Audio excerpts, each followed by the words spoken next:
तेजो वारि मृदां यथा विनिमयो यत्र त्रिसर्गो मृषा धाम्ना स्वेन सदा निरस्तकुहकं सत्यं परं धीमहि यं प्रव्रजन्तमनुपेतमपेतकृत्यं द्वैपायनो विरहकातर आजुहाव पुत्रेति तन्मयतया तरवोऽपि नेदुः तं सर्वभूतहृदयं मुनिम् आनतोऽस्मि नारायणं नमस्कृत्य नरं चैव नरोत्तमं देवीं सरस्वतीं व्यासं ततो ग्रन्थमुदीरये स्वस्त्यस्तु सताम्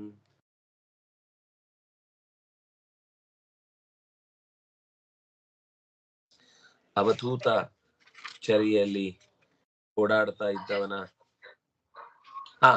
ಹೆಸ್ತನ ಕಥಾಂ ಉಚ್ಯತೆ.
एका कथा मया प्रोक्ता.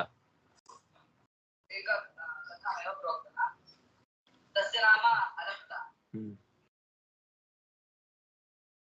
अनन्तरं जडप्रेतस्य वाक्यं श्रुत्वा रघुगणः वदति भवतस्य वाक्यं मनोहरः याचयति दुःखं निवारयति तथा आवश्यकं. अनन्तरं रघुगणः प्रश्नं करोति किमर्थं मनुष्याः अहङ्कारी.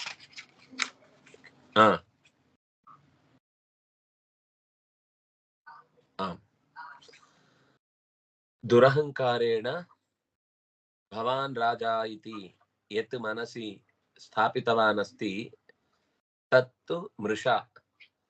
भवतः पूर्वमपि अनेके राजानः आसन्, भवदनन्तरमपि अनेके राजानः आगच्छन्ति, मध्ये अन्ये सर्वेपि मृद्भूताः, मृदि अवशिष्टाः. तेषां नामानि अपि वयमिदानीं न जानीमः. केचन जानन्ति, अन्ये केचन अनन्तरं विस्मरन्ति. अतः अहं करोमि, ममैतत् कर्म, ममैव एतद् भवति, मां विना यः कोऽपि एतत् कार्यं न कुर्यात्, अथवा क्रियते चेदपि तस्य प्रतिष्ठा मयि एव तिष्ठेत् इत्यादि चिन्तनम् अस्माकं दुरहंकारस्य प्रभावः इति सः अवोचत्.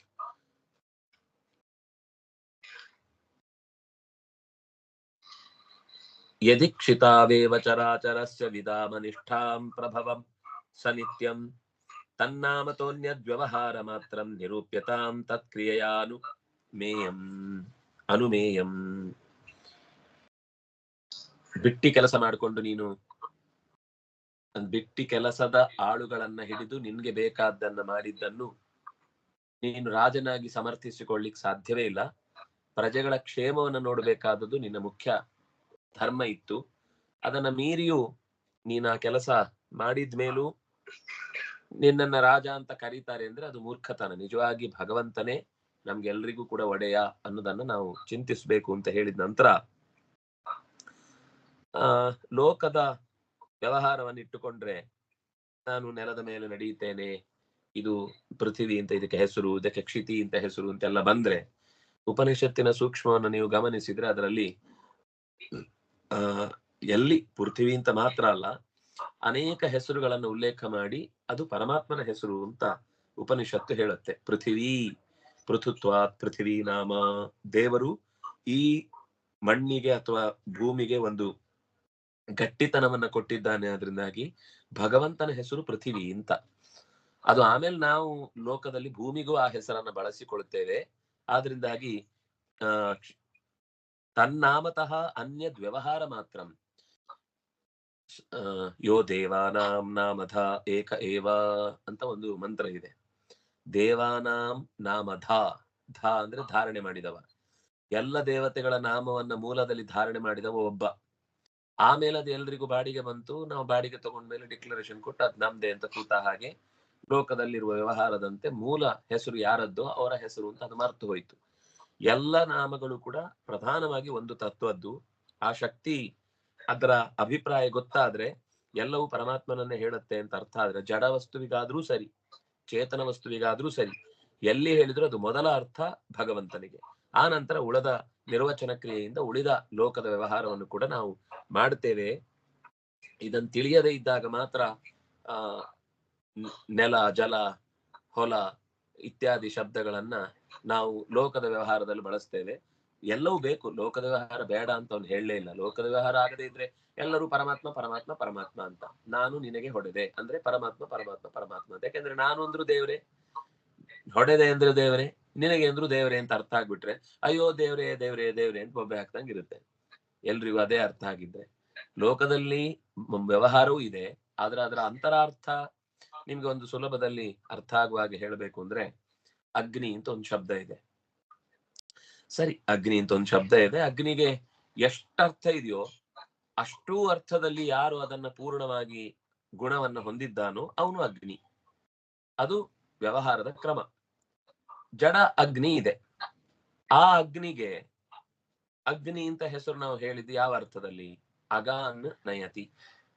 ಅಗ ಅಂದ್ರೆ ಚಲಿಸದ, ನಗಚ್ಚತಿ ಇತಿ ಅಗಹ, ಚಲನೆ ಇಲ್ಲದ ವಸ್ತುವಿಗೆ ಚಲನೆ ಕೊಡುವಂಥದ್ದು. ಈಗ ಒಲೆ ಮೇಲೆ ಪಾತ್ರೆಯಲ್ಲಿ ನೀರಿಟ್ರೆ ಸ್ವಲ್ಪ ಹೊತ್ತಾದ್ಮೇಲೆ ಚೆನ್ನಾಗಿ ಕಾದಾಗ ಕುದಿ ಬರುವಾಗ ತಣ್ಣಗಿನ ನೀರು ಮೇಲಕ್ಕೆ ಬರುತ್ತೆ, ಬಿಸಿಯಾದ ನೀರು ಕೆಳಕ್ಕೆ ಹೋಗುತ್ತೆ. ಹೀಗ್ ತಿರುಗ್ತಾ ತಿರುಗ್ತಾ ಕೊತ ಕೊತ ಕೊತ ಕೊತ ಕುದಿಯಲಿಕ್ಕೆ ಶುರುವಾಗುತ್ತೆ. ಅದು ಸರಿಯಾಗಿ ಅರ್ಥ ಆಗ್ಲಿಲ್ಲ ಅಂದ್ರೆ ಜೋಳದ ಕಾಳನ್ನ ಏನ್ ಮಾಡ್ತಾರೆ, ಪಾಪ್ಕಾರ್ನ್, ಅದರ ಅರಳು ತೆಗಿತಾರೆ. ಆ ಅರಳು ಮಾಡುವಾಗ ಜೋಳದ ಅರಳನ್ನ ಮಾಡುವಾಗ ಅದರ ಡಬ್ಬಿಯೊಳಗೆ ಆ ಕಾಳು ಹಾಕಿ ಉರಿತಾ ಇರುತ್ತೆ, ಪಟ್ ಪಟ್ ಪಟ್ ಪಟ್ ಅಂತ ಸಿಡಿಯತ್ತೆ. ಯಾಕದ್ ಸಿಡಿಯತ್ತೆ ಅಂತ ಯಾರೋ ಪ್ರಶ್ನೆ ಕೇಳದಂತೆ. ಒಮ್ಮೆ ಕೂತ್ ನೋಡು ಗೊತ್ತಾಗತ್ತೆ ಅಂದ್ರಂತೆ.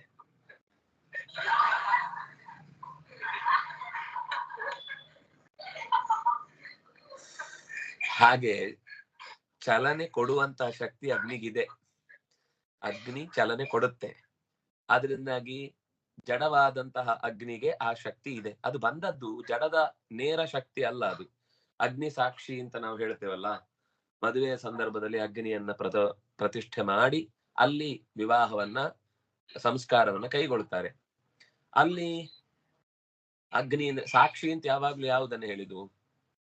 ನಮ್ಮ ಮನೆಯಲ್ಲಿ ಒಂದು ಕಂಬ ಇದೆಯಲ್ವಾ, ಅದು ಈ ಕಳ್ಳತನಕ್ಕೆ ಮಹಾಸಾಕ್ಷಿ ಅಂತ ನೀವು ತಗೊಂಡೋಗಿ ಕೋರ್ಟ್ ಅಲ್ಲಿ ಹೇಳಿದ್ರೆ ನಂಬ್ತಾರ? ಇಲ್ಲ. ಹಾಗಾದ್ರೆ ಸಾಕ್ಷಿ ಅಂತ ಬಳಸ್ಬೇಕು ಅಂದ್ರೆ ಅದು ಜೀವಂತ ಇರಬೇಕು, ಅದು ಚೇತನವಾಗಿರ್ಬೇಕು. ಹಾಗಾದ್ರೆ ಅಗ್ನಿ ಸಾಕ್ಷಿ ಅಂತ ಮದುವೆಯಲ್ಲಿ ಯಾರನ್ನು ಬಳಸ್ತಾರೆ ಅಂದ್ರೆ ಅಗ್ನಿ ಅಂತ ಒಂದು ದೇವ ಇದ್ದಾನೆ, ಅಗ್ನಿ ಅಂತ ಒಂದು ಚೇತನ ಶಕ್ತಿ ಇದೆ. ಆ ಚೇತನ ಶಕ್ತಿಯನ್ನ ಅಗ್ನಿ ಅಂತ ಕರೆಯುವುದು. ಅದು ಅಂಗಾನ್ನು ನಯತಿ. ಅಂಗ ಅಂದ್ರೆ ಶರೀರ, ಅಂಗಗಳನ್ನು ಕೊಂಡು ಹೋಗುತ್ತೆ. ಈಗ ಸುಡುವುದು ಅಂತ ಹೇಳ್ತಾರಲ್ವ, ಶರೀರವನ್ನ ಪ್ರಾಣ ಹೋದ್ಮೇಲೆ ದೇಹವನ್ನ ಸುಟ್ಟು ಬಿಡ್ತಾರೆ. ಆದ್ರಿಂದ ಅದಕ್ಕೆ ಅಗ್ನಿ ಅಂತ ಹೆಸರು. ದೇಹವನ್ನ ಸುಟ್ಟು ಬೂದಿ ಮಾಡುತ್ತೆ, ಆದ್ರಿಂದಾಗಿ ಅದಕ್ಕೆ ಅಗ್ನಿ ಅಂತ ಒಂದು ಹೆಸರು. ಇನ್ನು ಒಳಕ್ಕೆ ಹೋದ್ರೆ ದೇಹದ ಟೆಂಪರೇಚರ್ ಇದೆ, ಆ ಟೆಂಪರೇಚರು ಅಗ್ನಿಯೇ. ಅಂಗ ನೇತೃತ್ವಾತ್ ಅಗ್ನಿ, ದೇಹಕ್ಕೆ ಚಲನವಲನ ಕೊಡುತ್ತೆ. ದೇಹ ಚಟುವಟಿಕೆಯಿಂದ ಇರ್ಬೇಕಂದ್ರೆ ನೀರು ಕುದಿಯುವುದು ಒಂದಾಯ್ತಲ್ವಾ, ಅದೊಂದೇ ಚಲನೆ ಅಲ್ಲ, ಬೇರೆ ಬೇರೆ ತರದ ಚಲನೆ ಇದೆ. ಈಗ ನಮ್ಮ ಮಾತು ಬರುತ್ತೆ, ಕಣ್ಣು ಮಿಟುಕಿಸ್ತೇವೆ, ಕಿವಿ, ಮಂಗಗಳು ಮಾತ್ರ, ಮನುಷ್ಯರು ಮಾಡಲ್ಲ, ಕಿವಿ ಅಲ್ಲಾಡಿಸುತ್ತೆ, ಅಥವಾ ಪ್ರಾಣಿಗಳು ಕಿವಿ ಅಲ್ಲಾಡಿಸುದಿದೆ, ಕೈ ಕಾಲಲ್ಲಾಡಿಸ್ತೇವೆ, ಓಡಾಡುತ್ತೇವೆ. ಇದೆಲ್ಲ ಶಕ್ತಿ ಆಗುದು ಅಗ್ನಿಯಿಂದ, ಟೆಂಪರೇಚರ್ ಅದು. ಅದು ಕೇವಲ ಆ ಅಗ್ನಿ ಇದ್ರೆ ಸಾಕಾಗುದಿಲ್ಲ. ಹಾಗಾದ್ರೆ ಒಲೆ ಮೇಲಿಟ್ರು ಕೂಡ ದೇಹ ಟೆಂಪರೇಚರ್ ಬರ್ಬೇಕಿತ್ತು, ಬರುತ್ತಾ? ಇಲ್ಲ. ಅದು ಕೈ ಕಾಲು ತಿಕ್ಕಿ, ಸ್ವಲ್ಪ ಕೆಮ್ಮಿ, ಜೋರಾಗಿ ಉಸಿರಾಡಿ, ಸ್ವಲ್ಪ ಆಕ್ಸಿಜನ್ ಕೊಡಿ ಅಂತಾರೆ. ಆದ್ರೆ ಆಕ್ಸಿಜನ್ ಕೊಟ್ರೆ ಪ್ರಾಣಶಕ್ತಿ ಏನಿದೆ ಅದು ಅಗ್ನಿ, ಅದಕ್ಕೆ ಪ್ರಾಣಾಗ್ನಿ ಅಂತ ಹೆಸರು. ಪ್ರಾಣಾಗ್ನಿ ಅಂತಂದ್ರೆ ಉಸಿರಾಟ ಚೆನ್ನಾಗಿ ಆದ್ರೆ ಮಾತ್ರ ದೇಹದಲ್ಲಿ ಚಲನವಲನ ಉಂಟಾಗುತ್ತೆ. ಆದ್ರಿಂದಾಗಿ ಅದನ್ನ ಇನ್ನು ಅಂದ್ರೆ ಅಗ್ನಿ ಶಬ್ದದ ಇನ್ನೂ ಒಳಕ್ಕೆ ಹೋದ್ರೆ ವಿಸ್ತಾರವಾದ ಅರ್ಥದಲ್ಲಿ ಇಡೀ ಜಗತ್ತಿನಲ್ಲಿ ಎಲ್ಲ ಚೇತನ ವಸ್ತುಗಳಿಗೂ ಕೂಡ ಚಲನೆ ಕೊಡುವಂತಹ ಶಕ್ತಿ ಪ್ರಾಣ. ಹಾಗಾಗಿ ಅಗ್ನಿ ಅಂದ್ರೆ ಚಲನೆ ಇಲ್ಲದ ವಸ್ತುವಿಗೆ ಚಲನೆ ಕೊಡುವಂತಹದ್ದು ಪ್ರಾಣಾಗ್ನಿ. ಇನ್ನೂ ಒಳಕ್ ಹೋದ್ರೆ ಭಗವಂತನೇ ಅಗ್ನಿ. ಯಾಕೆಂದ್ರೆ ಅಗ್ನಿ ಅಂತಂದ್ರೆ ಅಗ್ರ್ಯತ್ವಾತ್ ಅಗ್ನಿ ನಾಮಾಸೌ ಅಂತ ಅವನನ್ನ ಕರೀತಾರೆ. ಅಗ್ರ್ಯತ್ವಾತ್ ಎಲ್ಲದಕ್ಕಿಂತ ಮೊದಲು ಇದ್ದವ ಅಂತ. ಅಗ್ರ್ಯನಾದ್ರಿಂದಾಗಿ ಅಗ್ನಿ, ಅತ್ತೀತಿ ಅಗ್ನಿ, ಇಡೀ ಸಂಹಾರ ಶಕ್ತಿ ಜಗತ್ತನ್ನ ನುಂಗುತ್ತಾನೆ, ಆದ್ರಿಂದಾಗಿ ಅವನಿಗೆ ಅಗ್ನಿ ಅಂತ ಹೆಸರು. ಅಂಗನೇತೃತ್ವಾತ್ ಅಗ್ನಿ, ಅಗ್ರ್ಯತ್ವಾತ್ ಅಗ್ನಿ, ಅಗ್ರಣೀತ್ವಾತ್ ಅಗ್ನಿ, ಹೀಗೆ ಎಲ್ಲವನ್ನು ತಾನು ಮೊದಲು ನಿಂತು ಜಗತ್ತನ್ನ ಸೃಷ್ಟಿ ಮಾಡಿಕೊಂಡು ಹೋಗ್ತಾನೆ, ಆದ್ರಿಂದಾಗಿ ಅವನಿಗೆ ಅಗ್ನಿ ಅಂತ ಹೆಸರು. ಈ ಅಗ್ನಿಗೆ ಆ ಹೆಸರಿಲ್ಲ. ಯಾಕೆಂದ್ರೆ ಅಸದೇವ ಇದಮಗ್ರ ಆಸೀತ್, ಮೊದಲು ಯಾವುದೂ ಇರ್ಲಿಲ್ಲ, ಇದೊಂದೇ ಇತ್ತು ಅಂತ ತತ್ವವನ್ನ ಹೇಳುವಾಗ, ಪರಮಾತ್ಮನನ್ನ ಹೇಳುವಾಗ ಅಗ್ನಿ ಮೊದಲಾದವರೆಲ್ಲ ಆಮೇಲೆ ಹುಟ್ಟಿದ್ದು. ಮುಖಾದಿಂದ್ರಶ್ಚ ಅಗ್ನಿಶ್ಚ ಪ್ರಾಣಾದ್ವಾಯುರಜಾಯತ ಅಂತ ಎಲ್ಲೋ ಕೇಳಿದ್ದು, ಮರ್ತು ಹೋಗಿದ್ದು ನೆನ್ಪಾದ್ರೆ, ಭಗವಂತನ ಬಾಯಿಯಿಂದ ಪ್ರಾಣ ಮತ್ತು ಅಗ್ನಿ ಭಗವಂತನ ಮಾತಿನಿಂದ ಹುಟ್ಟಿದ ಅಂತಿದೆ, ಬಾಯಿಯಿಂದ ಹುಟ್ಟಿದ ಅಂತಿದೆ. ಅಂದ್ರೆ ಆಮೇಲೆ ಹುಟ್ಟಿದ್ದು ಅಗ್ನಿ. ಅಗ್ನಿ ಸೂಕ್ತ ಅದಕ್ಕಿಂತ ಮುಂಚೆಯೂ ಇತ್ತು. ಅಗ್ನಿ ಹುಟ್ಟಿದ ಮೇಲೆ ಸೂಕ್ತ ಮೊದಲೇ ಇತ್ತು. ಸೂಕ್ತ ಇದೆ ಅಂದ್ಮೇಲೆ ಅದಕ್ಕೊಂದು ಪೂರ್ವದಲ್ಲಿ ಒಬ್ಬ ವ್ಯಕ್ತಿ ಇರ್ಬೇಕಲ್ವಾ. ಪದಾರ್ಥವನ್ನ ಹೇಳದೆ ಇರ್ಲಿಕ್ಕೆ ಸಾಧ್ಯವೇ ಇಲ್ಲ. ಅಗ್ನಿ ಅನ್ನುವ ಪದಾರ್ಥ ಹುಟ್ಟಿದ ಆಮೇಲೆ, ಅಗ್ನಿ ಅನ್ನುವ ಸೂಕ್ತ ಇರುವುದು ಅದಕ್ಕಿಂತ ಮುಂಚೆ. ಹಾಗಾದ್ರೆ ಅಗ್ನಿ ಹುಟ್ಟುವ ಮುಂಚೆ ಅಗ್ನಿ ಸೂಕ್ತದ ಪದಾರ್ಥ ಯಾವುದು? ಅದು ಪರಮಾತ್ಮ. ಅದರಾಗಿ ಎಲ್ಲಾ ಪದಗಳ ಅರ್ಥ, ಪದಾರ್ಥ ಅಂದ್ರೆ ಏನು? ನಮ್ಗೆ ಪದಾರ್ಥ ಅಂದ್ರೆ ಯಾವ್ದು, ಮಧ್ಯಾಹ್ನ ಬಡಿಸ್ತಾರಲ್ಲ ಊಟಕ್ಕೆ, ಇವತ್ತೇನ್ ಪದಾರ್ಥ, ಇವತ್ತು ಬೆಂಡೆ ಹುಳಿ, ಇವತ್ತು ಇನ್ನೇನೋ ಒಂದು ಅಂತ ಆ ಪದಾರ್ಥ ನೆನಪಿದೆ. ಪದ ಅರ್ಥ, ಪದದ ಅರ್ಥ. ಈಗ ಪೆನ್ನು ಅಂತ ನಾನು ಹೇಳಿದ್ರೆ, ಅಥವಾ ಇದನ್ನ ಏನಂತಾರೆ ಅದಕ್ಕೆ, ಹೈಲೈಟರ್. ಹೈಲೈಟರ್ ಅನ್ನುವ ಶಬ್ದಕ್ಕೆ ಈ ವಸ್ತು ಅನ್ನೋದು ಪದಾರ್ಥ, ಹೈಲೈಟರ್ ಅನ್ನೋದು ಪದ. ಹೈಲೈಟರ್ ಅನ್ನುವ ಪದಕ್ಕೆ ಅರ್ಥ ಇದು. ಈ ಹೈಲೈಟರ್ ಪದ ಇಲ್ಲದೆ ಇದಕ್ಕೆ ಅರ್ಥವೇ ಇಲ್ಲ. ಅಂದ್ರೆ ಈ ಶಬ್ದವನ್ನ ನಾವು ಉಪಯೋಗಿಸ್ಲಿಕ್ಕೆ, ಈ ವಸ್ತುವನ್ನ ಯಾವ ಶಬ್ದದಲ್ಲಿ ಉಪಯೋಗಿಸ್ಬೇಕು ಗೊತ್ತಾಗಲ್ಲ. ಹೈಲೈಟರ್ ಅನ್ನೋ ಪದ ಇದೆ ಅಂದ್ಮೇಲೆ ಇಂಥದ್ದೊಂದು ವಸ್ತು ಇರಬೇಕು. ಅಂದ್ರೆ ಅದೆರಡು ಗಂಡ ಹೆಂಡತಿ ಇದ್ದ ಹಾಗೆ, ಪದ ಮತ್ತು ಅರ್ಥ ಜೋಡಿ. ವಾಗರ್ಥಾವಿವ ಸಂಪೃಕ್ತೌ ವಾಗರ್ಥ ಪ್ರತಿಪತ್ತಯೇ ಜಗತಃ ಪಿತರೌ ಒಂದೇ ಪಾರ್ವತಿ ಪರಮೇಶ್ವರೌ. ವಾಕ್ ಅರ್ಥ, ವಾಕ್ ಅಂದ್ರೆ ಮಾತು, ಅರ್ಥ ಅಂದ್ರೆ ಅದರ ಆ ವಸ್ತುವನ್ನ ನಾವು ಇಮ್ಯಾಜಿನ್ ಮಾಡುವಾಗ ಆ ವಸ್ತು ಏನಿರುತ್ತೋ ಅದು. ಆ ಅರ್ಥ ಇಲ್ಲದೆ ವಾಕ್ಯ ಇರ್ಲಿಕ್ಕೆ ಸಾಧ್ಯ ಇಲ್ಲ. ವಾಕ್ಯ ಇದ್ದ ಮೇಲೆ ಅರ್ಥ ಇಲ್ಲದೆ ಇದ್ರೆ ಆ ವಾಕ್ಯಕ್ಕೆ ಅರ್ಥ ಇಲ್ಲ. ಹಾಗಾಗಿ ಅಗ್ನಿ ಹುಟ್ಟುವ ಮುನ್ನ ಅಗ್ನಿ ಸೂಕ್ತ ಇದೆ ಅಂದ್ರೆ ಆ ವಾಕ್ಯಕ್ಕೊಂದು ಪದ, ಆ ಪದಕ್ಕೊಂದು ಅರ್ಥ ಇದೆ ಅಂದ್ರೆ ಆ ಅಗ್ನಿ ಅದು ಭಗವಂತ ಅಂತ. ಹೀಗೆ ಆ ರಹುಗಣ ಸ್ವಲ್ಪ ಡೀಪ್ ಆಗಿ ಹೋಗ್ತಾನಪ್ಪ, ಭಾರಿ ಕಷ್ಟ ಇದನ್ನೆಲ್ಲ ಅರ್ಥ ಮಾಡ್ಕೊಳ್ಳೋದು. ನಿಮ್ ಸುಲಭದಲ್ಲಿ ಇನ್ನೊಂದು ಉದಾಹರಣೆ ಕೊಡ್ತೇನೆ, ಅರ್ಥ ಆಗತ್ತೆ ಅಂತ ಅನ್ಕೊಳ್ತೇನೆ. ಮನೆಯಲ್ಲಿ ನಿಮ್ ತೋಟದಲ್ಲಿ ಒಂದು ತೆಂಗಿನಕಾಯಿ ಬೀಳುತ್ತೆ. ತೆಂಗಿನಕಾಯಿ ಬಿದ್ದಾಗ ಅಮ್ಮ ಹೇಳ್ತಾಳೆ ಇದು ತೆಂಗಿನಕಾಯಿ ಅಂತ. ಮಗು ಖುಷಿ ಆಗುತ್ತಾ, ತೆಂಗಿನಕಾಯಿ ಹೊತ್ಕೊಂಡು ಮನೆಯೊಳಗೆ ಬರ್ತಾರೆ. ತೆಂಗಿನಕಾಯಿ ಸಿಪ್ಪೆ ಸುಲಿತಾಳಮ್ಮ. ಸೋಲ್ದ ಮಂತ್ರ ಸಿಪ್ಪೆ ತೆಗೆದು ಬಿಸಾಕ್ತಾಳೆ. ಅಮ್ಮ ತೆಂಗಿನಕಾಯಿ ಬಿಸಾಕಿದ್ದಾಳೆ. ಮಗು ಅದೆಲ್ಲ ತೆಂಗಿನಕಾಯಿ, ಈ ಗಟ್ಟಿ ಪದಾರ್ಥ ಇದೆಯಲ್ಲ ಇದು ತೆಂಗಿನಕಾಯಿ. ಖುಷಿ ಆಯ್ತು. ಆ ಮನೇಲಿ ಒಂಚೂರು ಇನ್ನೂ ಸಂಸ್ಕಾರ ಎಲ್ಲ ಇತ್ತು, ಆದ್ರಿಂದ ದೇವ್ರ ಮುಂದೆ ತಗೊಂಡೋಗಿ ಒಡೆದು, ಸ್ವಾಮಿ ದೇವ್ರು ಇದು ನಿನಗೇ ಕೊಟ್ಟಿದ್ದು ಅಂತ ನಾನ್ ತಗೊಳ್ತೇನೆ, ಬೇಜಾರು ಮಾಡ್ಬೇಡ ಅಂತ ಹೇಳಿ, ಅವನ ಅರ್ಧ ತಗೊಳ್ಳದಿದ್ರೆ ನೈವೇದ್ಯ ಮಾಡ್ತಿರ್ಲಿಲ್ಲ. ಆದ್ರೆ ದೇವರು ದೃಷ್ಟಿಯವ ಸ್ವೀಕರೋಮ್ಯಂ ಅಂತ ಹೇಳಿದ್ದಾನೆ, ಅದರಿಂದಾಗಿ ದೃಷ್ಟಿಯಿಂದ ಕೊಟ್ಟೇನಪ್ಪ. ಈ ನಮ್ಮ ಉತ್ತರ ಭಾರತದಲ್ಲಿ ಹೀಗೆ ಮಾಡೋದುಂಟು, ದೇವ್ರಿಗೆ ನೈವೇದ್ಯ ಮಾಡೋದು ಅಂದ್ರೆ ಅಂತ. ಹಾಗೆ ದೇವರಿಗೆ ಒಂದು ತೆಂಗಿನಕಾಯಿ ಹೀಗೆ ತೋರಿಸಿ ಮತ್ತೆ ತಂದು ಒಳಗಿಟ್ಕೊಂಡ್ರು. ಅಮ್ಮ ಏನ್ ಮಾಡಿದ್ಲು, ಚೆನ್ನಾಗಿ ತೊರೆದು ಗೆರಟೆಯನ್ನು ತೆಗೆದು ಪಕ್ಕಕ್ಕೆ ಇಟ್ಲು. ಅಮ್ಮ ತೆಂಗಿನಕಾಯಿ ಎಸಿತಾ ಇದ್ಯಾ? ಮಗು ಅದಲ್ಲ ತೆಂಗಿನಕಾಯಿ. ತೆಂಗಿನಕಾಯಿ ಅಂದ್ರೆ ಈ ಹೂರಣ ಇದೆಯಲ್ಲ, ಈ ಬಿಳಿಯಿದ್ದು, ಇದು ನಿಜವಾದ ತೆಂಗಿನಕಾಯಿ. ಅದು ಮತ್ತೆ ಏನು, ಅದು ಗೆರಟೆ. ಸರಿ, ಮತ್ತೆ ಅಮ್ಮ ಏನ್ ಮಾಡಿದ, ಸ್ವಲ್ಪ ತೆಂಗಿನಕಾಯಿ ಬಲ್ತಿತ್ತು. ಬಲ್ತಾಗ ಏನ್ ಮಾಡಿದ್ಲು ಅಂದ್ರೆ ಅದನ್ನ ಚೆನ್ನಾಗಿ ರುಬ್ಬಿ ಅದರ ಚರಟ ಎಲ್ಲ ತೆಗೆದು ಹಿಂಡಿ ಅದರ ಭಾಗವನ್ನು ಹೊರಗಿಟ್ಟು ಹಾಲು ಒಳಗಿಟ್ಕೊಂಡು ಅದನ್ನ ತೆಗೆದು ಡಬ್ಬಿಗೆ ಹಾಕಿದ್ಲು. ಆತ ಹೊರಗಡೆ ಕಸದ ಬುಟ್ಟಿಗೆ ಹಾಕಿದ್ಲು. ನೀವು ಹಾಕುದಿಲ್ಲ ಗೊತ್ತು. ಅಂದ್ರೆ ಹೊರಗಿನ ಈಗಿನವರಿಗೆಲ್ಲ ಅದ ಯೂಸ್ ಮಾಡ ಹೇಗೆ ಗೊತ್ತಿಲ್ಲ, ಅದನ್ನ ಹೇಗೆ ಯೂಸ್ ಮಾಡ್ಬೋದು ಅಂತ. ಹಸುಗಳಿಗೆ ಬಹಳ ಇಷ್ಟ ಅದು, ಹಸುಗಳಾಗಿದ್ದವರಿಗೂ ಇಷ್ಟ, ಅದು ಬೇರೆ. ಅಂದ್ರೆ ಅದನ್ನ ತೆಗೆದು ಮಗು ಏನ್ ಮಾಡುತ್ತೆ, ಅಯ್ಯೋ ಅಮ್ಮ ಆ ಹಿಂಡಿ ಎಸಿತಾ ಇದ್ದೆ, ಅದ ತೆಂಗಿನಕಾಯಿ ಅಂತ ಹೇಳಿದಿ ನೀನು ಅಂತ. ಆಗ ಅಮ್ಮ ಹೇಳ್ತಾಳೆ, ತೆಂಗಿನಕಾಯಿಯ ನಿಜವಾದ ಎಸೆನ್ಸ್ ಯಾವುದು ಅಂದ್ರೆ ಈ ಹಾಲು. ತೆಂಗಿನ ಹಾಲು ಏನಿದೆ ಅದು ನಿಜವಾದ ತೆಂಗಿನಕಾಯಿಯ ಎಸೆನ್ಸ್, ರಸ ಅಂದ್ರೆ ಅದು. ನಿಜವಾಗಿ ತೆಂಗಿನಕಾಯಿ ಅಂದ್ರೆ ಅದೇ. ಅದು ಈ ಹಿಂಡಿ ಜೊತೆಗಿದ್ರೆ ಅದನ್ನ ತೆಂಗಿನಕಾಯಿ ಕರೀತಾರೆ. ಈ ಹಿಂಡಿ ಜೊತೆಗೆ ಗೆರಟೆಯ ಜೊತೆಗೆ ಅದು ಸೇರಿದ್ರೆ, ಗೆರಟೆ ಸೇರಿದ ಇಡೀ ವಸ್ತುವನ್ನ ತೆಂಗಿನಕಾಯಿ ಅಂತ ಕರಿತೇವೆ. ಒಳಗೆ ಅಕಸ್ಮಾತ್ ಅದರಲ್ಲಿ ಏನು ಹೂರಣ ಇಲ್ಲ ಅಂತ ಇಟ್ಕೊಳ್ಳಿ, ಕೆಲವೊಂದ್ ಸರ್ತಿ ಗೋಟು ತೆಂಗಿನಕಾಯಿ ಅಂತ ಬರುತ್ತೆ, ಅದ್ರೊಳಗೆ ಎಂತದೂ ಇರುದಿಲ್ಲ, ಸುಮ್ನೆ ಅದು ಬಾಲ್ ತರ ಇರುತ್ತಷ್ಟೇ. ಅದನ್ನ ಯಾರಾದ್ರೂ ತೆಂಗಿನಕಾಯಿ ಅಂತ ಕರೀತಾರವಾ? ಅದು ಗೊಡ್ಡು ತೆಂಗಿನಕಾಯಿ ಅಂತ ಕರೀತಾರೆ. ಅದು ಗೊಡ್ಡು ಅಂದ್ರೆ ಏನಿಲ್ಲ ಅಂತ. ಸಿಪ್ಪೆಗೂ ಕೂಡ ಯಾವಾಗ ತೆಂಗಿನಕಾಯಿ ಕರೆಯುವುದು ಅಂದ್ರೆ ಒಳಗೆ ಈ ತೆಂಗಿನಕಾಯಿ ಅಂಶ ಇದ್ರೆ ಅದಕ್ಕೆ ತೆಂಗಿನಕಾಯಿ ಕರೀತಾರೆ. ಯಾವಾಗ ಒಳಗಿನ ಸಾರ ಹೊರಗ್ ಬಂತೋ ಆಗ ಅದು ತೆಂಗಿನಕಾಯಿ ಸಿಪ್ಪೆ ಆಯ್ತು, ಅದು ತೆಂಗಿನಕಾಯಿಯ ಗೆರಟೆ ಆಯ್ತು, ಅದು ತೆಂಗಿನಕಾಯಿ ಹಿಂಡಿ ಆಯ್ತು, ನಿಜವಾದ ತೆಂಗಿನಕಾಯಿ ರಸ ಸಾರ ಇದಾಯ್ತು. ಹಾಗಾದ್ರೆ ನಾವು ತೆಂಗಿನಕಾಯಿ ಅಂತ ಹೊರಗೆ ಕರೆದದ್ದು ಸುಳ್ಳ? ಅಲ್ಲ. ಒಳಗೆ ಎಸೆನ್ಸ್ ಇರುವ ತನಕ ಅದಕ್ಕೆ ಆ ಹೆಸರು ಸರಿ ಇದೆ.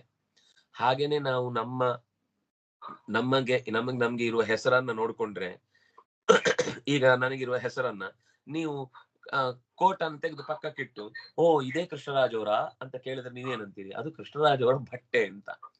ಕೃಷ್ಣರಾಜ ಅದಲ್ಲ, ಅದನ್ನ ಹಾಕೊಂಡಿದ್ದಾಗ ಅದು ಸೇರಿನೇ ಕೃಷ್ಣರಾಜ.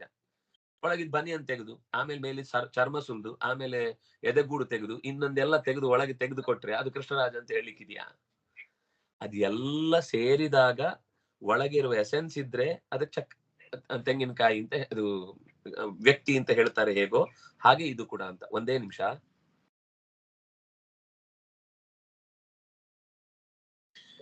ಹರಿ ಓಂ, ನಮಸ್ತೆ ನಮಸ್ತೆ. ಹಾ ಅವತ್ ಅದೇ ಸರಿ. ಅಂದ್ರೆ ನಾನು ಮತ್ತೆ ರಾತ್ರಿ 9 ಗಂಟೆಗೆ ವಾಪಸ್ ಉಡುಪಿಗೆ ಹೊರಡುದಿದೆ, ಅದಕ್ಕೋಸ್ಕರ. ಸರಿ.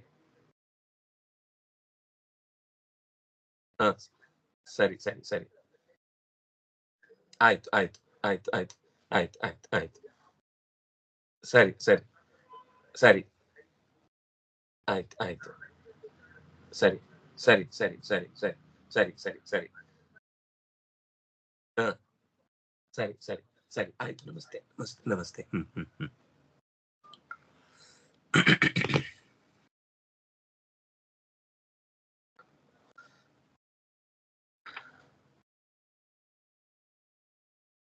ಹಾಗೆ ಪ್ರತಿ ವಸ್ತುವಿಗೂ ಕೂಡ ಅದರ ಹೆಸರೇನಿದೆ, ಅದರ ಎಸೆನ್ಸಿಗಿರುವ ಹೆಸರದು. ಅದರ ಒಳಗಿನ ಮೇನ್ ರಸ ಏನಿದೆ ಅದಕ್ಕೆ ಆ ಹೆಸರು ಇರುದು. ವ್ಯಕ್ತಿ ಒಬ್ಬ ತೀರಿಕೊಂಡ ಅಂದ್ರೆ ಆವಾಗ ಆ ವ್ಯಕ್ತಿ ಹೋದ್ರು ಅಂತ ಹೇಳುದು. ಶರೀರ ಅಲ್ಲೇ ಇದೆ, ಆ ಶರೀರವೇ ಅವರಾಗಿದ್ರೆ ಈಗ್ಲೂ ಅವರನ್ನು ಕರಿಬೋದಿತ್ತಲ್ಲ, ಓ ವೆಂಕಟೇಶ್ ಶಾಸ್ತ್ರಿಗಳೇ ಅಂತ ಹೋಗಿ ನಮಸ್ಕಾರ ಮಾಡಿ ಪ್ರಾರ್ಥನೆ ಮಾಡಿ, ಯಾಕೆ ಮಾತಾಡ್ತಿಲ್ಲ ನೀವು ಅಂತ ಕೇಳ್ಬೋದಿತ್ತಲ್ಲ. ಆ ಒಳಗಿನ ಸೋಲೇನಿದೆ ಅದಕ್ಕೆ ಗುರುತಿಗಾಗಿ ನಾವು ಆ ಹೆಸರನ್ನು ಕೊಟ್ಟಿದ್ದು. ಆ ಹೊರಗಿನ ಕೋಟಿಗಲ್ಲ, ಒಳಗಿನ ಶರ್ಟಿಗಲ್ಲ, ಅದರೊಳಗಿನ ಬನಿಯನಿಗಲ್ಲ, ಅದರೊಳಗಿನ ಚರ್ಮಕ್ಕಲ್ಲ, ಅದರೊಳಗಿನ ಮಜ್ಜೆಗಲ್ಲ, ಮಾಂಸಕ್ಕಲ್ಲ, ಮೂಳೆಗಲ್ಲ, ರಕ್ತಗಲ್ಲ, ಹೃದಯಕ್ಕಲ್ಲ, ಯಾವುದಕ್ಕಲ್ಲ, ಅದರೊಳಗಿನ ಸೂಕ್ಷ್ಮ ಪಾರ್ಟಿಕಲ್ ಆಗಿರುವ ಸಾರಭೂತವಾದ ಜೀವಕ್ಕೆ. ಹಾಗೇನೆ ಇಡೀ ಜಗತ್ತಿನ ಪ್ರತಿಯೊಂದು ವಸ್ತುವಿನ ಎಸೆನ್ಸು ಸಾರಭೂತವಾಗಿ ಎಲ್ಲದರೊಳಗೆ ಸೇರ್ಕೊಂಡವನು ಪರಮಾತ್ಮ. ಹಾಗಾಗಿ ಎಲ್ಲ ಪದಗಳ ಅರ್ಥ, ಪ್ರಧಾನ ಅರ್ಥ ಭಗವಂತ. ಅದು ಆಮೇಲೆ ಸ್ವಲ್ಪ, ಈಗ ನೋಡಿ ಸಂಸ್ಕೃತದಲ್ಲಿ ಎಷ್ಟೋ ಶಬ್ದಗಳು 3-4 ಅರ್ಥದಲ್ಲಿ ಬರುತ್ತೆ ಅಲ್ವಾ, ಶ್ಲೇಷಾಲಂಕಾರ ಅಂತ ನಾವು ಗಮನಿಸ್ತೇವೆ. ಮುಖ್ಯವಾದ ಅರ್ಥ ಅಲ್ಲಿ ಹೊಂದುವುದಿಲ್ಲ ಅಂದ್ರೆ ನೆಕ್ಸ್ಟ್ ಅರ್ಥಕ್ಕೆ ಹೋಗ್ಬೇಕು. ಈಗ ಆತ್ಮ ಅಂದ್ರೆ ದೇಹವೂ ಹೌದು, ಆತ್ಮ ಅಂದ್ರೆ ಮನಸ್ಸು ಹೌದು. ಆತ್ಮ ಶಬ್ದಕ್ಕೆ ಪರಮಾತ್ಮ ಅಂತ ಅರ್ಥ ಇದೆ, ಜೀವಾತ್ಮ ಅಂತ ಅರ್ಥ ಇದೆ, ಶರೀರ ಅಂತ ಅರ್ಥ ಇದೆ, ಮನಸ್ಸು ಅಂತ ಅರ್ಥ ಇದೆ. ಉದ್ಧರೇದಾತ್ಮನಾತ್ಮಾನಂ ಅವಸಾದಯೇತ್ ಅಂತ ಹೇಳಿದಾಗ ನೀವು ಒಂದ್ ಕಡೆ ಆತ್ಮ ಇದೆ, ಇನ್ನೊಂದ್ ಕಡೆ ಆತ್ಮನ ಇದೆ, ಇನ್ನೊಂದ್ ಕಡೆ ಯಾವ್ದು ತಗೊಳ್ಬೇಕು ಟೆನ್ಷನ್ ಆಗಿ ಬಿಡುತ್ತೆ. ಆವಾಗ ಅದ್ರ ಹಿಂದಿನ ಮುಂದಿನ ಪ್ರಸಂಗ ನೋಡ್ಬೇಕು. ನಮಗೆ ನಾವೇ ಎಚ್ಚರಿಕೆ ಕೊಟ್ಕೊಳ್ಬೇಕು ಅಂತ ಬಂದಾಗ ಮನಸ್ಸಿನಿಂದ ಆತ್ಮಕ್ಕೆ ಬುದ್ಧಿ ಹೇಳ್ಬೇಕು.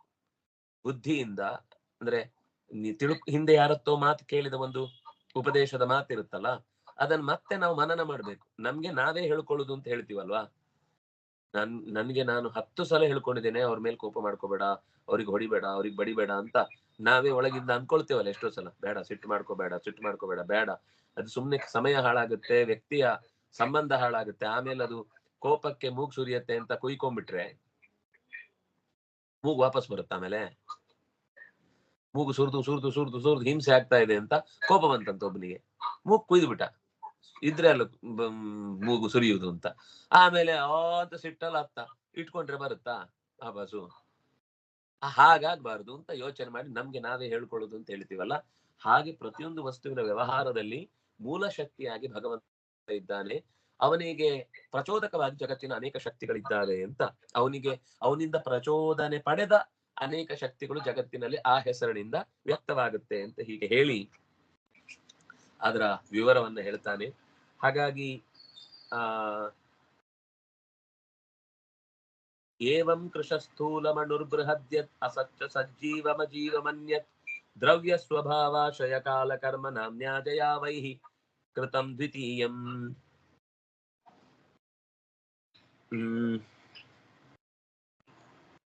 ಕೃಶ, ಸ್ಥೂಲ, ಅಣು, ಬೃಹತ್ ಅನ್ನೋ ಈ ಶಬ್ದಗಳೆಲ್ಲ ಏವಂ ಕೃಶ ಸ್ಥೂಲಂ ಅಣುರ್ ಬೃಹತ್ ಯತ್ ಅಸತ್ ಸಜ್ಜೀವಂ ಅಜೀವಂ ಅನ್ಯತ್ ಸರ್ವಂ, ಜಗತ್ತಿನಲ್ಲಿ ಏನೇನು ಪದಗಳಿವೆಯೋ ಅದೆಲ್ಲವೂ ಅವನಿಗೆ ಸಂಬಂಧಪಟ್ಟಿದ್ದು.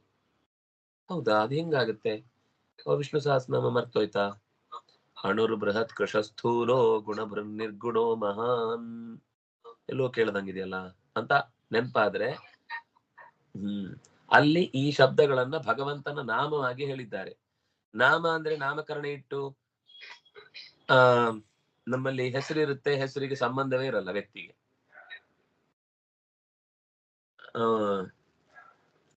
ಏನು ಶ್ವೇತಾಶ್ವತರ ಅಂತ ಇರುತ್ತೆ ಅವನ ಹೆಸರು, ಕರಿನಾಯಿ ತರ ಇರ್ತಾನೆ. ಅಶ್ವತರೆಯಲ್ಲಿ ಶ್ವೇತೆಯಲ್ಲಿ ಅವನು ಇರುವುದು ಹೇಗೆ, ಅದಕ್ಕೆ ಅರ್ಥ ಏನು, ಸಂಬಂಧವೇ ಇರುವುದಿಲ್ಲ. ಹಾಗೆ ನಮ್ಗೆ ಇರುವ ಹೆಸರಿಗೂ ನಮ್ಮ ಗುಣಕ್ಕೂ ಸಂಬಂಧ ಇರಲ್ಲ. ಆದ್ರೆ ಭಗವಂತನಿಗೆ ಹಾಗಲ್ಲ, ದೇವತೆಗಳಿಗೆ ಹಾಗಲ್ಲ, ಋಷಿಗಳಿಗೆ ಹಾಗಲ್ಲ. ಅವ್ರಿಗೆ ಆ ಹೆಸರಿದೆ ಅಂದ್ರೆ ಅದಕ್ಕೆ ತಕ್ಕ ಗುಣ ಇರುತ್ತೆ. ಅವ್ರಿಗೆ ಮೊದ್ಲು ಹೆಸರಿಟ್ಟಿರ್ತಾರೆ, ಆಮೇಲೆ ಆ ಗುಣ ಸಂಪಾದಿಸಿ ಅವ್ರು ಋಷಿಗಳಾಗ್ತಾರೆ. ಆ ಹೆಸರಿಟ್ಟಿರ್ತಾರೆ, ಆಮೇಲೆ ಆ ರಾಜರು ಆ ಗುಣದಿಂದ ಬೆಳೀತಾರೆ. ನಾವು ಅಷ್ಟು ಸೀರಿಯಸ್ ಆಗಿ ನಮ್ಮ ಹೆಸರನ್ನು ಇಡುವಾಗ ನಾವು ನಮ್ಮ ಮನೇಲಿ ನಾಯಿ ಕರೆದಿದ್ದೋ ನಮ್ಮನ್ನ ಕರೆದಿದ್ದೋ ಗೊತ್ತಾಗಲ್ಲ ಕೆಲವೊಂದ್ಸಲ ಅಂತ ಹೆಸರಿಟ್ಕೊಂಡ್ರೆ ನಾಯಿ ತರ ಅಂತೂ ಆಗಿರ್ಬಹುದು ಅಷ್ಟೇ. ಪಿಂಕಿ ಪಿಂಕಿ ಮಂಕಿ ಡಾಂಕಿ ಅಂತೇನೆ ಇರುತ್ತಲ್ಲ. ಹೇಳಿ.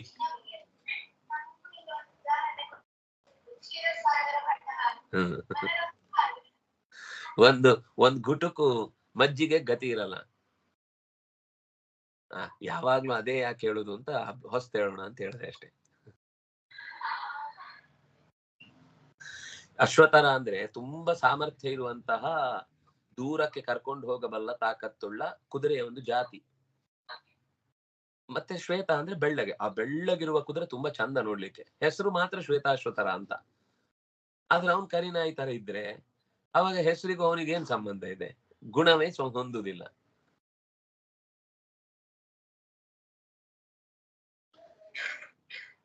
ಭಗವಂತ ಯಾರಿಗೂ ಅಧೀನ ಅಲ್ಲ. ಭಗವಾನ್ ಅನ್ನೋ ಶಬ್ದ ಎಲ್ರಿಗೂ ಬರುವುದಲ್ಲ. ಅವನು ಜ್ಞಾನ ಸ್ವರೂಪನಾಗಿ ಎಲ್ಲರಿಗಿಂತ ಮಿಗಿಲಾಗಿ ಜಡದ ಸಂಪರ್ಕ ಇಲ್ಲದೆ, ತನ್ನ ಅನೇಕ ರೂಪಗಳಿದ್ರೂ ಕೂಡ ಆ ರೂಪಕ್ಕೂ ತನಗೂ ವ್ಯತ್ಯಾಸ ಇಲ್ಲದೆ, ಆದ್ರೆ ತನ್ನ ಅಧೀನವಾಗಿರುವ ಪ್ರತಿಯೊಂದು ವಸ್ತುವನ್ನು ತನ್ನ ಅಂಕೆಯಲ್ಲಿ, ಆಡಳಿತದಲ್ಲಿ ಅಥವಾ ತನ್ನ ವಶದಲ್ಲಿ ಇಟ್ಟುಕೊಂಡು ಮಕ್ಕಳು ಎನ್ನುವಂತೆ ಪೋಷಿಸುವಂತಹ ಮುಕ್ತಾಮುಕ್ತ ನಿಯಾಮಕತ್ವ, ಮುಕ್ತಾನಾಂ ಪರಮಾಗತಿ ಅಂತ ಮುಕ್ತರಿಗೆ ನಿಯಾಮಕನಾಗಿ ಸರ್ವ ಜೀವರೊಳಗೆ ಅಂತರ್ಯಾಮಿಯಾಗಿ ಪೂರ್ಣವಾಗಿ ಇದ್ದಾನೆ ಅಂತ ಜ್ಞಾನಿಗಳು ಹೇಳುತ್ತಾರೆ. ಅದರಿಂದಾಗಿ ಪರಮಾತ್ಮನನ್ನ ಚೆನ್ನಾಗಿ ತಿಳಿದು ನಮ್ಮ ಬದುಕನ್ನ ನಾವು ಅರ್ಥ ಮಾಡಿಕೊಳ್ಬೇಕು, ಉಪಾಸನೆ ಕಡೆಗೆ ಸಾಗಬೇಕು. ರಹುಗಣ ಕೇವಲ ಶರೀರದ ಕ್ಲೇಶದಿಂದ ತುಂಬಾ ತಪಸ್ಸು ಮಾಡಿ ಮೂಗಿ ಬಿಗಿ ಹಿಡಿದದ್ದು ಅಂದ್ರೆ ಕಿವಿ ಹಾರೋಗ್ಬೇಕು ಅನ್ನೋ ಹಾಗೆ ಮೂಗಿ ಹಿಡ್ಕೊಳ್ತಾನೆ. ಅದು ಬಾಯೆಲ್ಲ ಕಟ್ಟಿ ಹೊಟ್ಟೆಲ್ಲ ಉಬ್ಬರಿಸ್ಕೊಂಡು ಅಂತ ಕೂತು ಬಿಟ್ರೆ ಅದರಿಂದ ದೇವ್ರು ಸಿಗಲ್ಲ. ಅದು ದೇಹದ ದಂಡನೆಯಿಂದ ದೇವರು ಸಿಗಲ್ಲ. ದಂಡನೆ ಮಾಡಬಾರದು ಅಂತ ಹೇಳ್ತಿಲ್ಲ, ಬರೀ ದಂಡನೆ ಮಾಡಿ ದೇವರು ಸಿಗ್ತಾನೆ ಅಂತ ಭಾವಿಸಿದ್ರೆ ಅದು ತಪ್ಪು ಅಂತ ಬೈತಾನೆ. ನಹುಗಣೈತೆ ತಪಸಾನಯಾತಿ, ಕೇವಲ ತಪಸ್ಸಿನಿಂದ ಶರೀರವನ್ನು ದಂಡಿಸುವುದರಿಂದ 24 ಗಂಟೆ ಉಪವಾಸ ಕೂತ್ಕೋತೇನೆ ಅಂತ ಕೂಡುವುದರಿಂದ ದೇವರು ಸಿಗುವುದಿಲ್ಲ. ನ ತಪಸ ನ ವಿದ್ಯೆಯ, ನನ್ನ ಹತ್ರ 10 ಉಪನಿಷತ್ತು ಬಾಯಿಗಿದೆ, ಅದರ ವ್ಯಾಖ್ಯಾನಗಳು ತಿರುಗಿಸಿ ಮುರುಗಿಸಿ ಕೇಳಿದ್ರು ಹೇಳ್ತೇನೆ, ಅದರ ಶಬ್ದವನ್ನು ಮೇಲ್ ಕೆಳಗ್ ಮಾಡಿದ್ರು ಉತ್ತರ ಕೊಡ್ತೇನೆ ಅಂದ್ರು ದೇವ್ರು ಸಿಗಲ್ಲ. ನಿಂಗೆ ಪ್ರಶಸ್ತಿ ಸಿಗ್ಬೋದೇ, ಉಪನಿಷತ್ ಕಂಠಪಾಠ ಮಾಡಿದ ಟೇಪ್ ರೆಕಾರ್ಡರ್ ಅಂತ ಬೇಕಾದ್ರೆ ಪ್ರಶಸ್ತಿ ಕೊಡ್ಬೋದು. ಅದು ಬಿಟ್ರೆ ದೇವ್ರು ಸಿಗಲ್ಲ ನಿನಗೆ. ನಿರ್ವಸನಾಥ್, ಊರು ಬಿಟ್ಟು ಹೋಗ್ತಾನೆ. ನಿರ್ವಸನ ಅಂದ್ರೆ ಮನೆ ಬಿಟ್ಟು ಹೊರಟು ಹೋಗುದು. ಕಾಡಿಗೆ ಹೋಗಿ ಧ್ಯಾನ ಮಾಡುವಾಗ ಅಯ್ಯೋ ಮನೆಯಲ್ಲಿ ಎಂತ ಏನ್ ಮಾಡ್ತಿದ್ದಾಳೋ ಏನು, ಮಕ್ಳಿಗೆ ಏನಾಯ್ತೋ ಏನು, ಬರುವಾಗ ಕೀಯಲ್ಲಿ ಇಟ್ಟಿದ್ದೇನೆ ಅಂತೂ ಹೇಳಿಲ್ಲ, ಹುಡುಕಿ ಹುಡುಕಿ ಪಾಪ ಕಷ್ಟಪಡ್ತಾ ಇರ್ತಾರೆ ಅಂತ ತಪಸ್ ಮಾಡುವಾಗ ದೇವರನ್ನ ಯೋಚನೆ ಮಾಡೋದು ಬಿಟ್ಟು ಊರನ್ನೇ ಯೋಚನೆ ಮಾಡ್ತಾ ಇದ್ದಾನೆ ಅಂದ್ರೆ ಆಗ್ಲೂ ದೇವ್ರು ಸಿಗಲ್ಲ. ಬರೀ ಮನೆ ಬಿಟ್ಟು ಓಡುವುದರಿಂದ ಏನಾಗುದಿಲ್ಲ. ಅಥವಾ ಊರಿಗೆಲ್ಲ ತುಂಬಾ ಸಹಾಯ ಮಾಡ್ತೇನೆ ನಾನು, ಮನೆ ಕಟ್ಟಿಕೊಟ್ಟಿದ್ದೇನೆ, ತೋಡು ಕಟ್ಟಿಕೊಟ್ಟಿದ್ದೇನೆ, ಆಸ್ಪತ್ರೆ ಕಟ್ಟಿಕೊಟ್ಟಿದ್ದೇನೆ, ಬಾವಿ ತೋಡಿ ಇಟ್ಟಿದ್ದೇನೆ, ಬೇಕಾದ್ರೆ ನಾನೇ ಬಿದ್ದೋಗ್ತೇನೆ ಅದ್ರಲ್ಲಿ, ಎಲ್ರಿಗೂ ಉಪಯೋಗ ಆಗುತ್ತೆ ಅಂತ ಆದ್ರೆ ಅಂತ ಏನ್ ಮಾಡಿದ್ರು ಪ್ರಾಣತ್ಯಾಗ ಮಾಡ್ತೇನೆ ಸಮಾಜಕ್ಕಾಗಿ ಅಂತ ಮಾಡಿದ್ರೆ ಏನು ಉಪಯೋಗ ಇಲ್ಲ. ನ ಛಂದಸ, ವೇದಗಳನ್ನ ಬರೀ ಬಾಯ್ಪಾಠ ಮಾಡಿದ್ರೆ ಸಾಕಾಗುದಿಲ್ಲ ಅಂತ ಅಷ್ಟೇ ಅರ್ಥ. ವೇದ ಬಾಯ್ಪಾಠ ಮಾಡಬಾರದು ಅಂತಲ್ಲ, ವೇದವನ್ನ ಬರೀ ಕಂಠಪಾಠ ಮಾಡದೆ ಅದರ ಸ್ವಲ್ಪವಾದ್ರೂ 100ಕ್ಕೆ 100 ಅರ್ಥ ಮಾಡುವಷ್ಟು ಅಥವಾ ಅದನ್ನ ಪ್ರತಿಯೊಂದು ದೃಷ್ಟಿಕೋನದಿಂದ ತಿಳ್ಕೊಳ್ಳುವಷ್ಟು ನಮಗೆ ಅವಕಾಶ ಇಲ್ಲದೆ ಇದ್ರು ಕನಿಷ್ಠ ಪಕ್ಷ ಅದರ ಅರ್ಥಾನುಸಂಧಾನ ಮಾಡ್ಲಿಕ್ಕೆ, ಮಿನಿಮಮ್ ಅರ್ಥವನ್ನ ತಿಳ್ಕೊಳ್ಳಿಕ್ಕೆ ಪ್ರಯತ್ನ ಮಾಡಬೇಕು. ಇಲ್ಲ ಅಂದ್ರೂ ಭಗವಂತ ಸಿಗಲ್ಲ. ಅಷ್ಟೇ ಅಲ್ಲ, ಸನ್ಯಾಸಾಶ್ರಮ ತಗೊಂಡಿದ್ದೇನೆ ಉಪಯೋಗ ಇಲ್ಲ, ಗೃಹಸ್ಥಾಶ್ರಮದಲ್ಲಿ ಇದ್ದೇನೆ ಉಪಯೋಗ ಇಲ್ಲ, ನಾನು ವರುಣ, ಅಗ್ನಿ, ಸೂರ್ಯ ಇವರನ್ನೆಲ್ಲ ಸೇವನೆ ಮಾಡಿ ಅವರಿಂದ ಮಹಾ ವರಗಳನ್ನ ಮಹಾ ಪ್ರಶಸ್ತಿಗಳನ್ನೆಲ್ಲ ಪಡೆದಿದ್ದೇನೆ, ಅವ್ರ ಹತ್ರ ಅವರು ಏನೋ ಅಕ್ಷಯ ಪಾತ್ರನೋ ಇನ್ನೇನೋ ಒಂದಿಷ್ಟು ಅನುಕೂಲಗಳನ್ನೆಲ್ಲ ಮಾಡಿ ಕೊಡ್ತಾರೆ ದೇವತೆಗಳು ಸಿದ್ಧಿ ಆದಾಗ. ಅದೆಲ್ಲ ಇದೆ ನನ್ನ ಹತ್ರ ನೋಡಿ, ವರುಣ ಕೊಟ್ಟ ಉಂಗುರ ಇದೆ, ಯಮ ಕೊಟ್ಟ ಛತ್ರಿ ಇದೆ, ಇನ್ಯಾರು ಕೊಟ್ಟ ಚಪ್ಲಿ ಇದೆ ಅಂತ ಹಾಕೊಂಡ್ರೆ ದೇವ್ರು ಹೇಳ್ತಾನೆ ಅದನ್ನ ತಗೊಂಡು ಪಾದಯಾತ್ರೆ ಹೋಗು, ಏನು ಉಪಯೋಗ ಇಲ್ಲ, ನೀನ್ ನನ್ನ ಹತ್ರ ಬರ್ಲಿಕ್ಕಂತೂ ನಿನ್ ಸಾಧ್ಯ ಇಲ್ಲ ಅಂತ. ಪರಮಾತ್ಮ ಜ್ಞಾನ ಬರುವುದಕ್ಕೆ ಕಾರಣವಾದದ್ದು ಮಹಾತ್ಮರ ಸೇವೆ. ಒಂದು ತಿಳ್ಕೊಳ್ಳಿ, ಇದು ಯಾವ್ದು ಹಿಂದಿನದನ್ನ ಮಾಡಬಾರ್ದು ಅಂತ ನಾನು ಹೇಳಲಿಲ್ಲ. ತಪಸ್ಸು ಬೇಕು, ಇಂದ್ರಿಯಗಳ ನಿಗ್ರಹ ಬೇಕು, ವೇದಗಳನ್ನ ಅಧ್ಯಯನ ಮಾಡಬೇಕು, ಶಾಸ್ತ್ರಗಳ ಬಗ್ಗೆ ತಿಳ್ಕೊಳ್ಬೇಕು, ಎಲ್ಲ ಬೇಡ ಅಂತ ಅನ್ಸಿದ್ರೆ ನಿಜವಾಗಿ ಒಬ್ಬನಿಗೆ ಇಲ್ಲೇನು ಸುಖ ಇಲ್ಲ ಅಂತ ಅನ್ಸಿದ್ರೆ ಡಿಟ್ಯಾಚ್ಡ್ ಆಗಿ ಇರ್ಬೇಕು, ಇದೆಲ್ಲ ಬೇಕು. ಡಿಟ್ಯಾಚ್ಡ್ ಅಂದ್ರೆ ಮನೆ ಬಿಟ್ಟು ಹೋಗುದಲ್ಲ, ಡಿಟ್ಯಾಚ್ಡ್ ಅಟ್ಯಾಚ್ಮೆಂಟ್, ಅದು ವೈರಾಗ್ಯ ಅಂದ್ರೆ. ಮನೆ ಬಿಟ್ಟು ಹೋದ್ರೆ ಏನು ಆಗಲ್ಲ, ಜವಾಬ್ದಾರಿಯಿಂದ ತಪ್ಪಿಸಿಕೊಂಡ ತಪ್ಪು ಕೆಲಸ ಆಗತ್ತೆ, ತಪ್ಪು ಸಂದೇಶ ಹೋಗುತ್ತಷ್ಟೇ.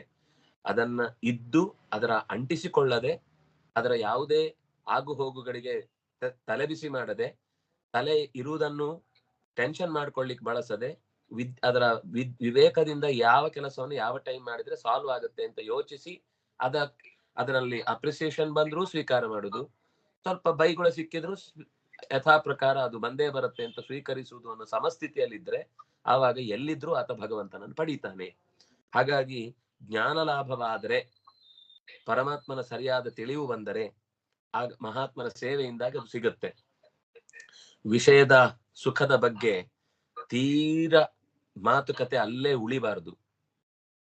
ನಮ್ಮ ಮಾತುಗಳಲ್ಲಿ ಗಮನಿಸಿ, ನಮಗೆ ದೇಹಕ್ಕೆ ಸುಖ ಸಿಗುವುದರ ಬಗ್ಗೆ ಹೆಚ್ಚು ಮಾತಿರುತ್ತೆ, ಮನಸ್ಸಿಗೆ ಸಿಗುವ ಆಲೋಚನೆಯ ಆನಂದದ ಬಗ್ಗೆ ಮಾತ್ರ ಮಾತಿರುತ್ತೆ. ಆತ್ಮದ ಸುಖದ ಕಡೆಗಿರುವ ದಿಕ್ಕಿನತ್ತ ನಮ್ಮ ಯೋಚನೆ ಸಾಗುವುದೇ ಕಮ್ಮಿ. ಯಾಕಂದ್ರೆ ಆತ್ಮಕ್ಕೆ ಈ ಹೊರಗಿನ ಅನ್ನ ತಿನ್ನದಿಂದ ಸುಖ ಆಯ್ತು ಅಂತ ಅನ್ನೋದು ಸುಳ್ಳು. ಅದು ದೇಹಕ್ಕೆ ಸುಖ ಆದದ್ರಿಂದ ಅದು ಸುಖ ಆಯ್ತು ಅಂತ ತಿಳ್ಕೊಳ್ಳುತ್ತಷ್ಟೇ. ವಸ್ತುತಃ ಸುಖ ಆನಂದ ಸ್ವರೂಪನಾಗಿ ನಿಜವಾದ ನಿದ್ದೆಯಲ್ಲಿದ್ದಾಗ್ಲೂ ಒಂದು ಸುಖ ಇದೆಯಲ್ಲ, ಅದು ನಿಜವಾದ ಸುಖ. ಹಾಗೆಂತ ನಿದ್ದೆ ಮಾಡ್ತೇನೆ ಅಂದ್ರೆ ಉಪಯೋಗ ಇಲ್ಲ, ಅದು ರೋಗ. ನಿದ್ದೆಯಲ್ಲಿದ್ದ ಸುಖ ಎಚ್ಚರದಲ್ಲಿದ್ದಾಗ ಬರ್ಬೇಕು. ಯಾವ ಜಂಜಾಟು ಇಲ್ಲದೆ ಒಂದು ಆ ಸ್ಮೈಲ್ ಮಾಡ್ಕೊಂಡು ಕನಸು ಬಿಟ್ಟು ಆಚೆಗೆ ಹೋಗ್ಬೇಕು. ಕನಸಿನಲ್ಲೂ ಅಲ್ಲ, ಕನಸಿನಲ್ಲಿ ನಾಯಿ ಅಟ್ಟಿಸ್ಕೊಂಡು ಬರೋದು ಇರುತ್ತೆ. ಅದರಿಂದಾಗಿ ಕನಸಿದ್ದು ಸಾಕು ಖುಷಿ ಆಗುತ್ತೆ ಅಂತ ಹೇಳಲಿಕ್ಕಿಲ್ಲ. ಕನಸನ್ನು ಮೀರಿದ ಒಂದು ಸುಖ ಇದೆ, ಸುಷುಪ್ತಿ ಅಂತ ಹೇಳ್ತೇವೆ ಅದನ್ನ. ಆ ನಿದ್ದೆ ಆದ್ರೆ ಮಾತ್ರ ನಿಮ್ಗೆ ಮರು ದಿವಸ ಫ್ರೆಶ್ ಆಗುತ್ತೆ. ಆ ನಿದ್ದೆ ಆಗದೇ ಇದ್ರೆ ಮರು ದಿವಸ ನೀವು ಊಟ ಮಾಡಿ ಮಲಗಿ ಬರೀ ಹೊಟ್ಟೆಯಲ್ಲಿ ಆ ತಿಂದ ಅನ್ನ ಜೀರ್ಣ ಮಾಡುವುದ್ರಲ್ಲೇ ನಿದ್ದೆ ಮುಗಿದೋಗಿರುತ್ತೆ.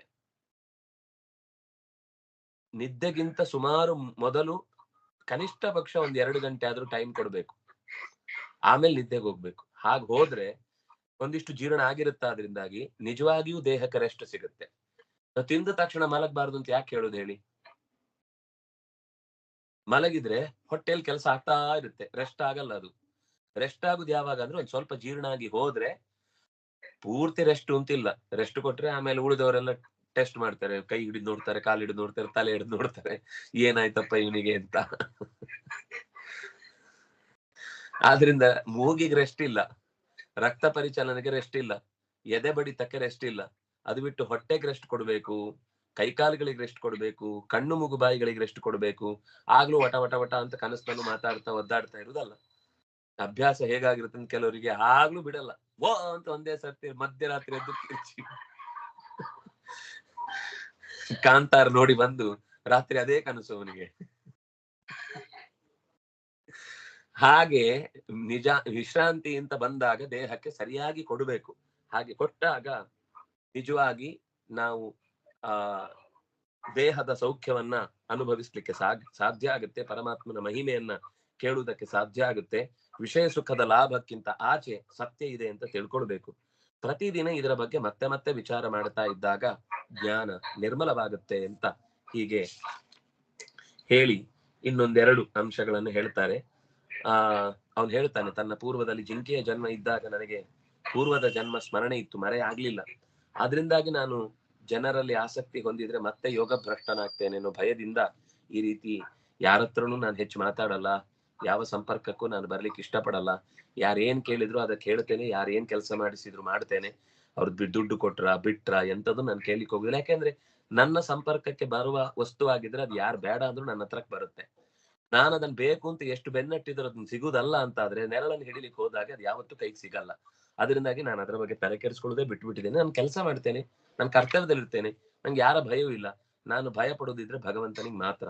ಅದು ಭಯ ಅಂದ್ರೆ ಭಕ್ತಿ ಭಯ, ಹೊಡಿತಾನೆ ಬಡಿತಾನೆ ಅನ್ನೋ ಭಯ ಅಲ್ಲ. ನನಗೆ ದೇವರಲ್ಲಿರೋ ಭಯ ಏನು ಅಂದ್ರೆ, ದೇವರು ಎಲ್ಲಿ ನನ್ನನ್ನು ಕೈ ಬಿಟ್ಟು ಬಿಡ್ತಾನೋ, ನಾನು ಯಾವುದು ಈ ಲೌಕಿಕವಾದ ಚಿಂತನೆಗಳಿಗೋಸ್ಕರ ನನ್ನನ್ನು ತುಂಬಾ ಒಡ್ಡಿಕೊಂಡ್ರೆ, ನಿನಗೆ ಕೈ ಕಾಲು ಮೂಗು ಬಾಯಿ ಎಲ್ಲ ಕೊಟ್ರೆ ನೀನ್ ಲೋಕದ ಸುಖದತ್ತ ಹೋದ್ಮೇಲೆ ನನ್ನ ಹತ್ರ ಯಾಕೆ ಪ್ರಾರ್ಥನೆ ಮಾಡ್ತಿ, ಆದ್ರೆ ಹಿಂದೆನೆ ಹೋಗು ಅಂತ ನನ್ನನ್ನು ಕೈ ಬಿಟ್ಟು ಬಿಟ್ರೆ ಅನ್ನೋ ಭಯಕ್ಕೆ ನಾನು ಈ ಎಲ್ಲ ಆಲೋಚನೆಗಳಿಂದ ಅವಧೂತ ವೇಷದಿಂದ ಓಡಾಡ್ತಾ ಇದ್ದೇನೆ. ಮನುಷ್ಯನಿಗೆ ವೈರಾಗ್ಯ ಮತ್ತು ಸಜ್ಜನ ಸಂಘ ಅನ್ನೋದಾದಾಗ ಸರಿಯಾದ ಜ್ಞಾನ ಸಂಪಾದನೆ ಆಗುತ್ತೆ. ಆ ಜ್ಞಾನ ಸಂಪಾದನೆ ಮಾಡಿದ ಖಡ್ಗದಿಂದ ಈ ಕೆಟ್ಟ ವಿಷಯ ಭೋಗಗಳ ಆಸಕ್ತಿಯನ್ನ ಕತ್ತರಿಸಿ ಭಗವಂತನ ಚರಿತ್ರೆಯನ್ನ ಕೇಳ್ತಾ ಸಾಧ್ಯವಾದಷ್ಟು ಭಗವಂತನ ಗುಣಗಳನ್ನ ಮತ್ತೆ ಮತ್ತೆ ಅನುಸಂಧಾನ ಮಾಡ್ತಾ ಇದ್ರೆ ಈ ಸಂಸಾರದ ಜಂಜಾಟದಿಂದ ಮನುಷ್ಯ ಪಾರಾಗ್ತಾನೆ ಅಂತ ಹೇಳುವಲ್ಲಿಗೆ 5ನೇ ಸ್ಕಂದದ 12ನೇ ಅಧ್ಯಾಯ ಮುಗಿತಾಯಗೊಳ್ಳುತ್ತದೆ. ಮತ್ತೆ ನಾಳೆ 13ನೇ ಅಧ್ಯಾಯ ಶುರುವಾಗುತ್ತೆ. ನಾಳೆ ಇರುತ್ತೆ.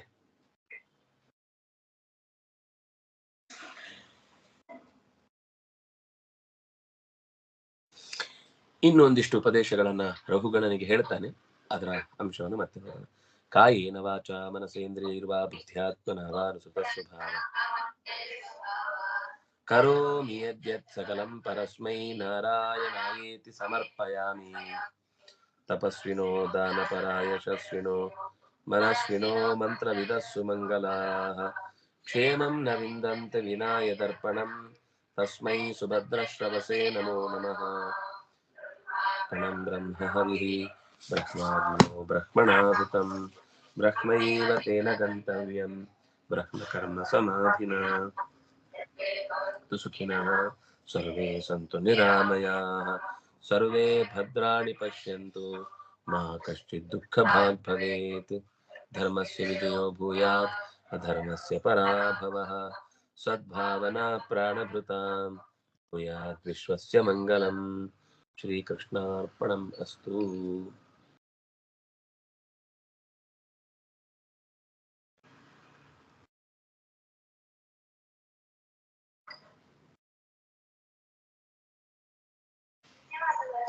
ಧನ್ಯವಾದ.